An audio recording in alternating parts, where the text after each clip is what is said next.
Bought it at an old auction 30-some years ago with the intention of getting it running and never got around to it. And that meant that this original 1956 GMC pumper truck had been sitting on John's property for more than 3 decades. A contractor who recently visited his property let the Milton Fire Department know that John had a little piece of their fire history. And next thing you know, the Milton Fire chief's giving Fire you a chief call. said, "I'd like your truck." Yeah. John had bought the truck 30 years ago, thinking he could fix it up and use it as a water pumper on his farm. But since that never happened, he decided to donate it back to Milton Fire Department.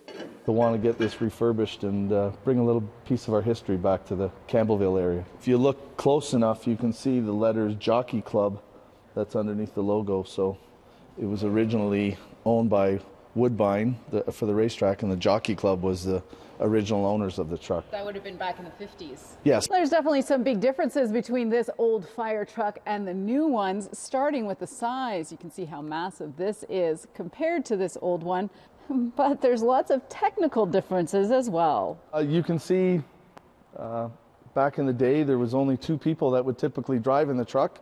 So if only 2 people could be in the truck, what about the other firefighters that were heading to the... Well, the other firefighters back in the day got to climb on the back and hold on for dear life. This being a rural truck has some unique hoses that we would use to draft water out of various water sources. All manual, more automated, computerized now? Now it's a lot of buttons. The computer controls how much water flows.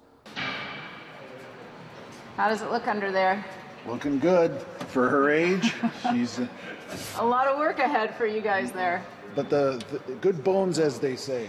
But before they start the work, they have to first figure out how they're going to pay for it. You know, come up with a campaign to maybe raise some funds and restore it. And, you know, again, it would be just a piece of our heritage and also part of the relationship that we've had with Mohawk Woodbine Racetrack. Something that John is looking forward to seeing. Well, it's heritage, right? So, you know, they don't make them anymore. And if everything gets thrown away, you got to remember, let people remember the past a little bit.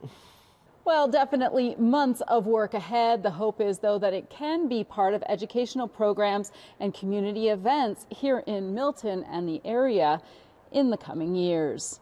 In Milton, Audra Brown, City News.